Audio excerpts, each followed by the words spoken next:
Baik, selamat siang dan selamat datang saya ucapkan kepada Direksi Manajemen Perseroan dan teman-teman dari media, investor publik ataupun dari para pemegang saham yang telah hadir, baik secara virtual ataupun fisik. Terima kasih atas kehadirannya. Kita akan segera memulai public expose pada hari ini. Sebelum dimulai, saya akan mengingatkan kepada Bapak dan Ibu yang akan memberikan pertanyaannya, dipersilakan untuk menuliskan di kolom chat atau melalui link yang telah diberikan melalui kolom chat box dengan menyertakan nama dan dari institusi atau media mana serta menyebutkan pertanyaannya.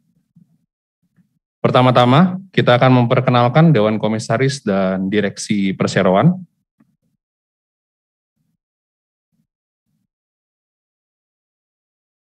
Dewan Komisaris, Bapak Samsir Siregar, selaku Presiden Komisaris dan merangkap sebagai Komisaris Independen.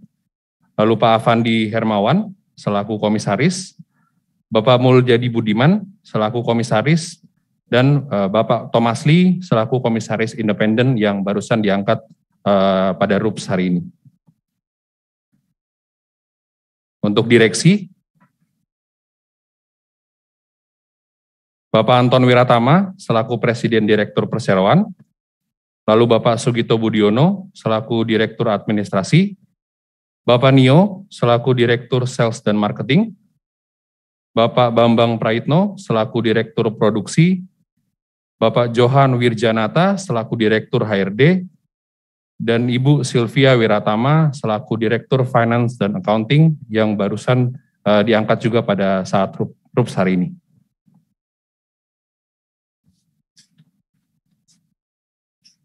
Baik, sebelum kita masuk ke dalam presentasi, kita akan mendengarkan terlebih dahulu kata sambutan dari Bapak Anton Wiratama, selaku Presiden Direktur Perseroan. Waktu dan tempat kami persilakan, Pak. Selamat siang dan salam sejahtera untuk kita semua. Undangan dan hadirin yang kami hormati, terima kasih atas kehadirannya dalam acara Public Expose PT Tipico Fiber Indonesia, TPK. Dalam acara hari ini akan dipaparkan secara ringkas kinerja tahun 2021 beserta rencana bisnis Tipico untuk tahun 2022. Bapak, Ibu yang kami hormati, setelah pandemi COVID-19 mendominasi di tahun 2020, tahun 2021 menjadi awal dari tahun pemulihan, akselerasi vaksinasi COVID-19 baik secara global maupun di dalam negeri membuat kondisi ini dapat segera teratasi. Roda perekonomian secara global juga terus meningkat. Tahun 2021, Perseroan bersyukur karena bisa tumbuh positif yang didukung oleh kemampuan direksi dan manajemen untuk melihat peluang yang ada, serta kerjasama tim yang solid dan komunikasi yang baik. Perseroan mengalami peningkatan pendapatan neto yang cukup signifikan sebesar 44%. Jika dibandingkan tahun sebelumnya atau sebesar 214,2 juta US dollar ya, dan membukukan laba komprehensif tahun berjalan sebesar 13,7 juta US dollar. Peningkatan akibat dari naiknya harga jual dan tingginya permintaan domestik impas dan terganggunya supply chain global. Efisiensi di beberapa lini yang berhasil kami lakukan. Hal ini bisa terlihat dari posisi laba bruto Perseroan yang meningkat sebesar 396% yang didukung di tengah kondisi pandemi COVID-19 yang masih terjadi. Kami senantiasa menjaga dan mengelola cash flow secara sehat dan stabil. Diversifikasi produk masih akan terus kami lakukan sampai saat ini. Kami terus mengembangkan pasar polyester untuk keperluan medis atau APD, pada khususnya untuk kebutuhan ekspor dan domestik yang dinilai kebutuhannya cukup tinggi. Kami berharap pengembangan ini mampu memberikan nilai tambah angka penjualan perseroan di tahun-tahun mendatang. Pada kesempatan ini, kami mengucapkan terima kasih yang sebesar-besarnya atas dukungan dan kerjasama yang telah terjalin selama ini. Kiranya pola kemitraan ini terus berkelanjut di tahun-tahun mendatang. Terima kasih dan salam sehat untuk kita semua. Baik, terima kasih Pak Anton atas sambutannya. Selanjutnya kita akan masuk ke dalam presentasi.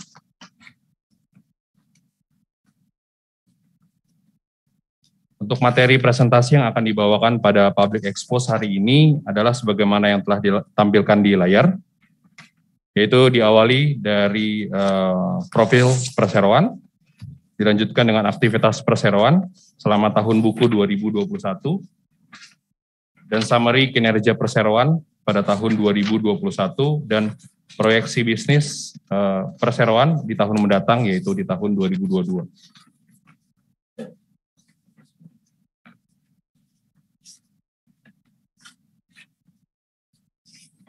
Baik, berikut saya akan sampaikan untuk profil perseroan.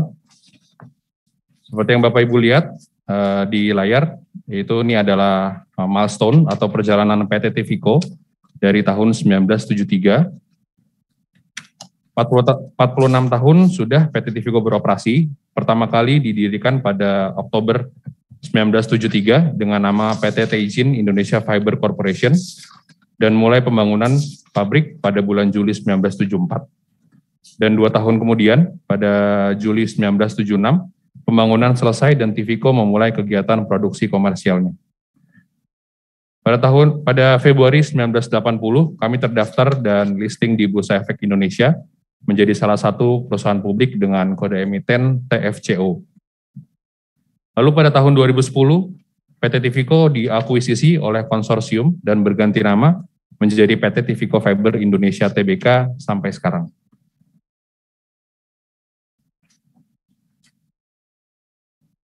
Untuk produk dan data perusahaan, perseroan bergerak dalam bidang industri polyester dengan produk utama yaitu polyester chip atau biji polyester, polyester staple fiber atau serat polyester, dan polyester filament yarn.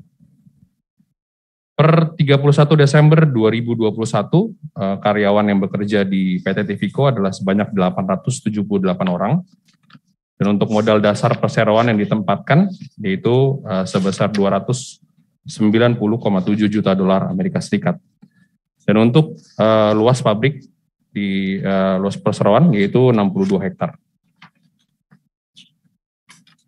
Dan berikut adalah komposisi pemegang saham perseroan, yaitu PT Prospek Motor sebagai pemegang saham pengendali, yaitu sebesar 33,08%, lalu PT Hermawan Central Investama sebesar 17,38%, PT Wiratama Karya Sejati 16,79%, dan masyarakat atau publik sebesar 32,75%.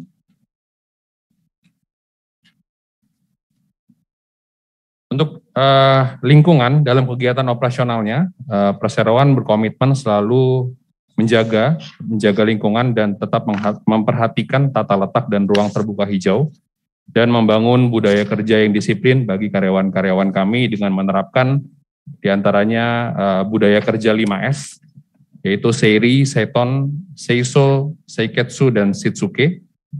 Lalu program Zero Waste dengan prinsip Reduce, Reuse, Recycle, dan treatment project dengan pengelolaan limbah cair di WWT atau wastewater treatment yang dikembangkan dan dikelola secara terukur dan memenuhi standar. Dan pupuk kompos, pengelolaan sampah organik. Dan untuk penghargaan dan sertifikasi seperti yang terlihat di layar, yaitu kami memiliki 3 sertifikasi ISO, yaitu ISO 9001 untuk manajemen mutu, 14001 untuk lingkungan, dan 45001 untuk K3. Dan untuk semua produk kami memiliki sertifikasi Oekotex, yang merupakan suatu bukti bahwa produk tekstil kami ini bebas zat berbahaya dan aman digunakan, bahkan bersentuhan dengan kulit balita dan atau bayi sekalipun. Lalu kami memiliki sertifikasi GRS versi 4.0 atau Global Recycle Standard. Ini kami memanfaatkan PET bottle yang diolah menjadi biji plastik untuk menghasilkan produk daur ulang.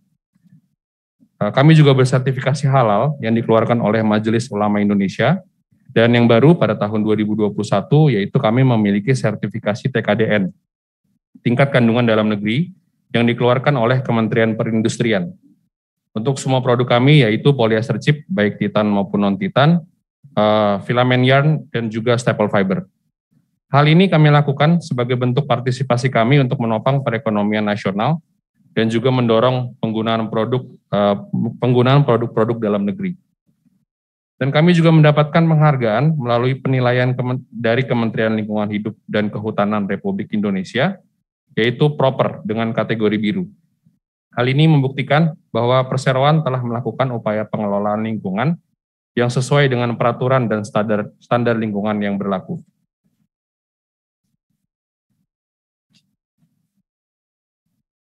Lalu kami juga mendapatkan bendera emas SMK 3 dari Kementerian Ketenagakerjaan Republik Indonesia dalam hal penerapan kesehatan dan keselamatan kerja karyawan kami. Untuk selanjutnya, CSR, dan sebagai bentuk partisipasi aktif kami terhadap masyarakat, dan dalam menghadapi pandemi COVID-19 yang sampai saat ini masih terjadi, dan kami menyelenggarakan program CSR, yang secara garis besar terdiri dari yang pertama, itu kami membantu penanganan dan pencegahan penyebaran COVID-19 dengan memberikan donasi APD atau alat pelindung diri sebanyak 2.000 piece kepada Wali Kota Tangerang. Dan kami juga ikut serta dalam program vaksin gotong royong untuk karyawan kami. Dan kami juga melakukan donasi untuk kegiatan masyarakat setempat dan santunan untuk anak-anak yatim piatu. Dan kami juga memberikan bantuan penyelenggaraan peringatan beberapa hari raya keagamaan untuk masyarakat sekitar perseroan. Dan di dalam menghadapi pandemi COVID-19 di lingkungan perseroan, sampai saat ini kami juga masih memberlakukan secara ketat protokol kesehatan sesuai dengan arahan pemerintah demi mencegah penyebaran COVID-19 di lingkungan kerja. Berikutnya untuk kinerja 2021, sama halnya seperti yang telah disampaikan oleh Bapak Presiden Direktur dalam sambutannya, yaitu tahun 2021 ini menjadi awal dari tahun pemulihan setelah pandemi COVID-19 ini mendominasi di tahun 2020. Walaupun kasus COVID-19 sempat melonjak di awal sampai pertengahan tahun 2021, tapi perseroan masih bisa survive, bahkan bisa tumbuh positif. Seperti yang Bapak Ibu bisa lihat di layar, tahun 2021 perseroan lebih mengutamakan kesehatan dan mengontrol ketat cash flow serta melakukan efisiensi keuangan dengan menekan biaya capex. Lalu tahun 2021 perseroan juga mencatatkan pendapatan sebesar 44% jika dibandingkan dengan tahun sebelumnya. Peningkatan ini terjadi karena meningkatnya harga jual dan tingginya permintaan imbas terganggunya supply chain global.